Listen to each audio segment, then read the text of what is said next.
Being great at sales is essential to your business and your career, but you and I both know that the stress of selling and dealing with constant rejection can be an emotional drain. My entire brand, No BS Selling, is based on the belief that professional sales is a skill and not a personality, and that to be better at sales takes constant refinement and a dedication to your craft. This show is for salespeople and entrepreneurs who are committed to improving their sales skills and getting better results, and are sick and tired of the BS game that often happens between buyers and sellers. Welcome to the No BS Sales Podcast, and I'm your host, Walker McKay. I'll help you and your sales team make selling easier, feel less cheesy, and be more lucrative. It's time to change the rules and level the playing field between you and the people you sell to. You're already good, let's be better.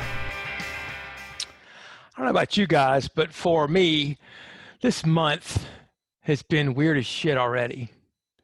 All kinds of stuff has happened, not all good, not all bad, just different things. I recognize some things about myself. I recognize some weaknesses that I have. Again, it's something I'm constantly searching for and sad when I find, especially when it's easy to find.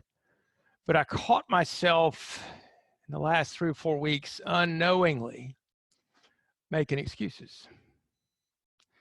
So the reason I want you to listen to this podcast today is I'm working with my clients. I've created a list of about 10 things that they can do to stay strong during weird times and during hard times and during regular times, right? And so I'm going to give you a list of 10 things to do to stay strong and to help you maybe recognize excuses that you're making so you can move through those things. Remember, as long as we're making excuses, then what we're saying is that's not my fault. It can't be helped. So let's talk about 10 things that we need to do during this weird time and other weird times to be strong. Step number one is keep the promises you make to yourself. Well, Walker, what the fuck does that mean?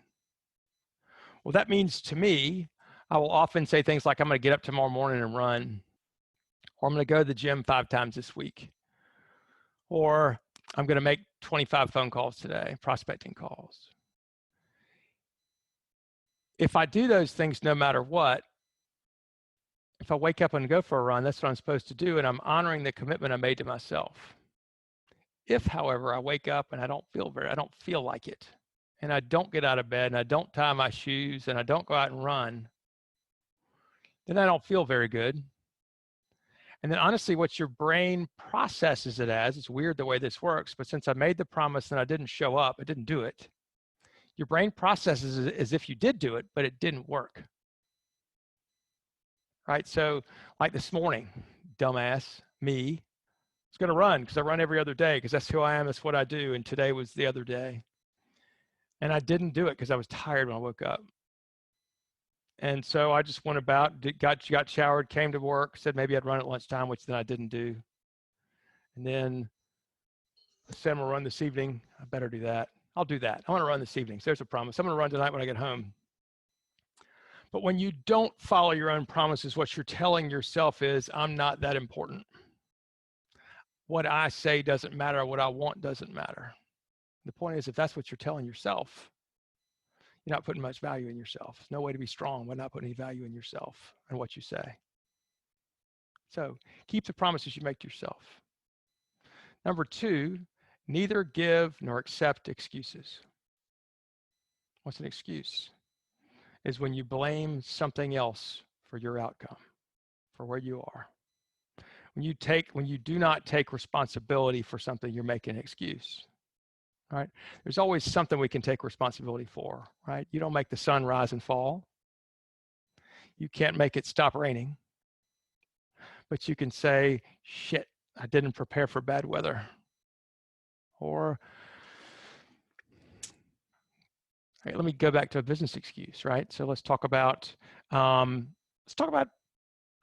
people blame stuff like right now, like I'm not doing well because of COVID. Our business sucks because of COVID. Nobody wants to listen to me because I'm with the wrong company, right? Or I'm not doing well because my boss sucks. Or this guy won't call me back. See, all that shit, those are all excuses. Here's what I want you to say. If you can say instead, I haven't figured out how to yet, If you can say that instead, then you just caught an excuse. So for example, I haven't figured out how to get that guy to call me back yet. I haven't figured out what I need to do about the weather. I haven't figured out how to sell more shit in this economy. I hadn't figured out how to get charged more money for what we have. Haven't figured out how to decommoditize my brain so that we can actually get real margin on this stuff. Take ownership of that stuff. Take ownership of it. As soon as you say, this can't be, I can't, it won't, you're fucking right. But as soon as you say, I hadn't figured it out yet, you're leaving it open to the possibility that you will, and your brain can set to work on it. It's amazing how that works. It's amazing. Haven't figured it out yet. Your brain starts going, how do we figure that out? How do we do that? How do we do that? So don't give or accept excuses. So here's what else that means. In your office, in your home, around whomever you're around, say, look, will you do me a favor? I want to make sure I'm not making excuses that sound like this. If you hear me making one of those, you mind calling me on it? Be gutsy enough to have somebody else call you on the bullshit excuses you're making. Now, here's the thing. You can't really get another excuse maker to do that. So what I want you to be able to do back to them is say, do you mind if I do the same with you? If I hear you making excuses, if I hear you saying stuff that is holding you back, that's limiting you because you don't know the right words, are you okay if I call you on it? And obviously you want somebody that says, hell yes. And then do it gently. Don't be a dick, right? We're doing this selflessly to help somebody else and so that they can help us as well.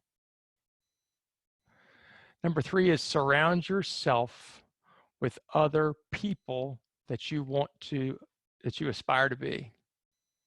Surround yourself with other people who are have self-confidence, right? Who are confident, who are competent, who are growing, who want more from their lives and are willing to do what it takes. Somebody told me a long time ago, I don't know if it's true or not, that if you take your 5 closest friends or you and 4 of your friends and you average the income, yours will probably be right in the middle. It's kind of scary, right? So I think the same is true for our expectations of everything. Because if you're surrounded by people that expect to lose, or that, you know, shitty's okay, or that $50,000 of income a year is okay, or cheating's okay, or taking shortcuts is okay. If you surround yourself with people like that, that becomes your norm. And that's who you measure yourself against. What would happen if, and again, I've got plenty of friends that aren't big strivers, right? It's okay, right? But I don't have to bring them close into my circle all the time. But imagine if you surrounded yourself with people who were successful, who didn't mind taking risks, who didn't make excuses, who thought all the time, shit, I could do that. How do we make that work? Right? Who were open for a challenge, who were willing to invest in themselves. And that was their mindset, that was normal. Imagine if those were 5 people you surrounded yourself with, and they're all like that. How different would it be for you? So notice who you're around. Are those people pulling you down? Are they raising you up? Are they encouraging you to be better, or encouraging you to stay the same, or to be worse, to slack off?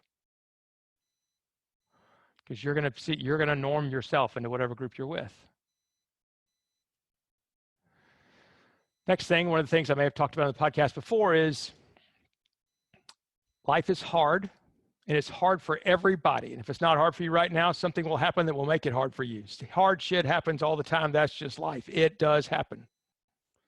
And the only way to prepare for a hard life is to do hard things, to make hard things normal. Because you got to have some context for how am I going to get through this, and do I have the guts to get through this? One of the best things I did when I was younger, I had a friend from college who broke his neck body surfing. He was paralyzed from the neck down. And he had a miraculous story, and that he's one of the lucky ones that he didn't sever his spinal cord, but he was paralyzed for 9 or 10 months. And I talked to him every, 2 or 3 times a week. And he would tell me, he said he'd get to the point where his mother had to hold the phone up to his ear. Right. And he finally, 3 months later, he could raise a cup with a couple of ice cubes in it. And that was a huge win. But ultimately, over about a year through rehab and miracles and prayer and hard work and great doctors, he's back up out of the hospital. And he told me when he was in the hospital, he said, if I ever get out of this, I want to become a neurologist and help people get through this stuff. Anyway, that's an aside. But because Frank, when I knew him, he was a great athlete, and all of a sudden he couldn't even walk anymore. And here I was, perfectly healthy, but 35 pounds overweight and smoking cigarettes and drinking too much. I said, I realized I'd taken my health for granted, whereas Frank had tried to take care of his and broke his neck. So I took the right lesson from that, and I started training. I said, I'm going to run a marathon for Frank. I think the farthest I ever run was a 10K. And so I started thinking about that, and I focused on that, and it became my goal. And I ended up, about a year later, ran the New York Marathon, November 1991. And what that taught me was, through the training and through the race, was that, you know what, I am tough. I can do hard things. It's okay. And I need to push myself, because there's no way 8 months ago I would have thought I could have done 26 miles. I'd have finished the New York Marathon. And so what I tell my clients, if they're struggling to do the right behaviors to grow their business, is to start with an exercise regime. Commit to that. Commit to running. Commit to weightlifting. Commit to something to make yourself be better. The more you challenge yourself and take steps, you're not going to step up and all of a sudden, a lot of us walk up and just be buff and fit. It takes work and constant work over time. And so I want you to think about what can you do that's hard to improve yourself every day. And you think about physically, that's the running, it's the exercise, it's weightlifting, whatever it takes, whatever your age is. Do that. Hire a coach, somebody to hold you accountable. Or find a partner who will meet you to run every other day. But have some reason you got to get your ass out of bed and go do something. By doing things like that, and by having little victories every day, even just getting up and doing the run, you teach yourself, I can do this shit, I can put up with it.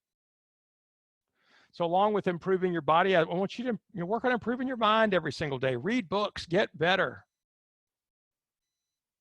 Talk to people, have interesting conversations, listen to podcasts. What can you do to improve your brain and how you think? I also would say is to check your spirituality every day. Are you centered? Do you understand who's in charge? Here's something else to help you be strong and to stay strong during tough and weird times is help other people win. I think that one of the best things you can do to help yourself win is to raise other people up. Winners know that there is an unlimited amount of success in the world. And if we found success, it's probably because somebody else helped us, even though we believe we made our own boots and tied our own bootstraps on and pulled our own ass up. It's probably because somebody else helped you as well. Somebody helps you along the way. Nobody does it on their own. Be that person who helps other people win. Offer advice. Listen. Ask them about their plans. Make them feel important. Invest in their business. Invest your time in their business. Help a young person. Help other people. Huge thing you can do. And it's amazing. I think there's karma, and we can't expect one for one. We got to help people sometimes that can't ever help us back, or we can't expect it. I think if we go out with, how can I help somebody else? Who can I introduce them to they need to know without expecting anything in return? I think that helps us be strong. It increases our vitality, and I think it makes us more valuable in the world. Here's something else that's going to sound kind of funny, but one thing you do to keep yourself strong is to listen more than you talk. Listen more than you talk. How does that make you strong, Walker? That sounds like bullshit. So if you listen, not just hear, but if you listen to other people and don't try and interject your opinions, but ask other people about theirs, and then ask them why they think that and how they came to think that way. All of a sudden, you can begin to see how other people think. You can maybe challenge your own thinking doing that. And if you think something's white and they think it's black, or you think something's square and they think it's round, don't argue with them. Listen to why they think that. Learn the other side. Somebody said pure intelligence or true intelligence, wisdom, is to know what your convictions are, but also to be able to argue the opposite just as adamantly, to understand the other's case enough that you could argue that as well. The only way you're going to learn to do that is not by gum banging, not by talking yourself, but to listen to other people and learn from them. You can learn something from everybody. Even if you listen enough to know this person's a dumbass, I don't need to hang out anymore. But be a really good listener. Ask great questions. Ask them their story. Ask people how they got to that decision, how they learn that, what makes them believe that, and then listen. Makes a huge difference. Here's another thing to help make you stronger. Recognize that even though you may have a bad day or a bad week or a bad year or a bad season, that does not define you. We all got bad shit. But that bad thing that happened to you, or you lost a deal, or you went through a divorce, or something bad happened to you, whatever, bad financial straits, whatever, that does not define you, doesn't have to define you, shouldn't define you. I like to tell people that, because I've had all this crazy shit happen to me. It always does. I'm one of those people. I like to tell people that each of these things are just another chapter in the legend of Walker McKay. Right? We've all got our legend. We've all got our legend. And I believe in the end, this is going to work out okay. No matter what, all these things are just building character. All these things are building resilience, right? And that's what my resilience training, what my resilience stuff has taught me to do is, okay, that happened, what's next? So even though bad shit happens, that doesn't define us. And one thing, when I start to get down or when I start to realize all this bad shit's happening, I'll sit back and go, okay, I can focus on that. Or I can look back and say, all right, how have I grown the last 5 years? Holy shit. It's incredible what's changed in the last 5 years. How much I've grown. 10 years? 2 years? I think we all have. If we hadn't, we're doing something wrong. Give yourself credit for surviving the things that have happened to you. That shit does not define you. Just add as another chapter to your legend, or thing that added to your resilience because you survived it. You made it. And the last thing, and I think this is super freaking important too, is take poisonous, negative, draining people from your life. We've all got those people in our lives somewhere that don't give you the benefit of the doubt. They add drama. They're a pain in the ass. They tell you all the things you can't do. They're negative, right? They're talking trash about you, or they're trying to drag you down a path that's not healthy or helpful for you. Get rid of those people. Here's the thing. Sometimes those people are your family. Sometimes it can be your parents. It can be your siblings. It can be somebody you've known since childhood or a friend you've had for a year. But somebody that does not believe in you, right? Or honestly, and what that often means is they don't believe in themselves. And you can't, it's my belief, you can't fix somebody else. I can offer them opportunities to be fixed, but I can't fix anybody. And so, and there's some people who I need to make sure I take care of first is me. And if there's somebody around me that's bringing me negative energy, that's not being helpful, I want to get them out of my life. It doesn't mean you tell them, hey, you're out of my life. It just means maybe you don't talk to them as often. Maybe don't invite them to your house. Maybe don't go to theirs as often. Distance yourself. It's okay. Let them find other people.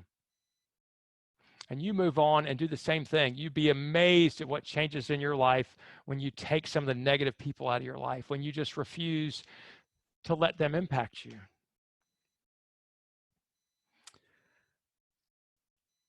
And the overarching thing of all this is, and it's an easy thing to say, it's hard to do, we cannot define ourselves by what other people think about us. The more that you let other people's opinions define who you are, that you believe other people's opinions, the weaker you become, right? Can't believe your own bullshit. I want you to recognize too, right, that what matters, right, is what are you doing to improve? How much have you improved? What are you doing with your life? Recognize that whatever happens, it's going to be okay. You're going to survive. In order to do that, you do those 10 things. Keep the promises I make to myself. Don't give or accept excuses. Surround yourself with other people who see themselves as winners. Improve your body, mind, and spirit every day. Help other people win. Listen more than you talk.